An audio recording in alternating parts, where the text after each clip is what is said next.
কি অবস্থা সবাই? চলছে বাংলাদেশ ভারত ক্রিকেট ম্যাচ। তো যেটা হয় আর কি, বরাবরের মতো আমরা ভারতের সামনে বেশ অসহায়। তো টেস্টের আজকে তৃতীয় দিন গেছে, আগামীকাল চতুর্থ দিন শুরু হবে। ভারত অলরেডি 515 রানের টার্গেট দিছে। তো আমাদের 515 রানের বিপক্ষে ব্যাটিং কেমন করি সেটাই দেখার বিষয়। এখন আমাদের দুই ওপেনার জাকের এবং সাদমান খুব দারুণভাবে ব্যাটিং করে। প্রায় 63 রানের মতো একটা পার্টনারশিপ, 62-63 মতো একটা পার্টনারশিপ হয়। আমাদেরকে একটা স্বপ্ন দেখাইছে যে আমরা কিছু একটা করতে পারি। যেহেতু পূর্বের দিন আমরা খুব বাজেভাবে অল আউট হয়েছি, ব্যাটিং করছি, এখন আজকের এই দিনে আমরা কিছু একটা করি, একটা স্বপ্ন দেখাই। তো সেটা মোটামুটি চলতেছে। মাঝখান দিয়ে এসে ওপেনার দুইজন আউট হয়ে যায় একদম ফরফরি, ধরেন এই 10-20 রানের মাথায় মনে হয় তারা আউট হয়ে যায়। এখন আমাদের শান্ত, মমিনুল এবং মুশফিক, এই তিনজনের উপরে বেশ ভরসা। এই তিনজন কি করে সেটাই দেখার বিষয়। অলরেডি খুব ভালো ব্যাটিং করতেছে শান্ত ভাই। আমাদের মুশফিক এবং মমিনুল এই দুইজন বেশ বাজেভাবে আউট হয়।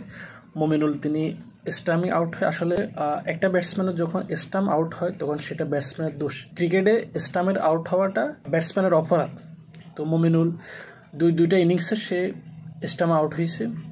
বাংলাদেশের সর্বশেষ সংগ্রহ 158 রান। মাঠে আছে সাকিব এবং শান্ত ভাই। দেখা যাক তারা কি করে আগামীকাল। 515 রানের টার্গেট, তাহলে বুঝেন কি হবে। ভারতের সাথে আমরা বরাবর মতোই অসহায়।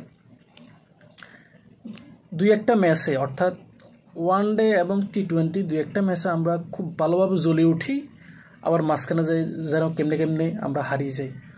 তো দুই একটা ম্যাচ মাঝে মধ্যে জিতি। টেস্টে আমরা বরাবরের মধ্যেই ভারতের সামনে অসহায়। এখন একটা আমাদের সম্মানজনক বা 300, 350 কিংবা 400 প্লাস যদি একটা স্কোর হয়, তাহলে আমার মনে হয় সেটাই সম্মানজনক হবে। আমাদের শান্ত এবং সাকিব এই দুজন যদি সেঞ্চুরি করতে পারে, প্লাস লিটন এবং মিরাজ যদি কিছু করতে পারে, তাহলে জয়ের স্বপ্ন দেখা যায়। তবে সেটা স্বপ্ন, মাঠে করে দেখাইতে পারলে তো আমরা জিতবো। আর না হয় কি আর করার, একটা সম্মানজনক 100-150 রানের হার নিয়ে আমার মনে হয় বাংলাদেশের এরকম কিছু একটা হবে। দেখা যাক আগামীকাল খেলা, হয়তোবা কাছ থেকে আসে দেখবো বাংলাদেশ হারিয়ে গেছে, এরকম কিছু একটা যদি হয়। আসলে আমি চাইবো না এটা। দেখা যাক আমাদের প্লেয়াররা মাঠে কি করে। সাকিব, শান্ত ভাই এবং লিটন, মিরাজ, দেখা যাক কি করে।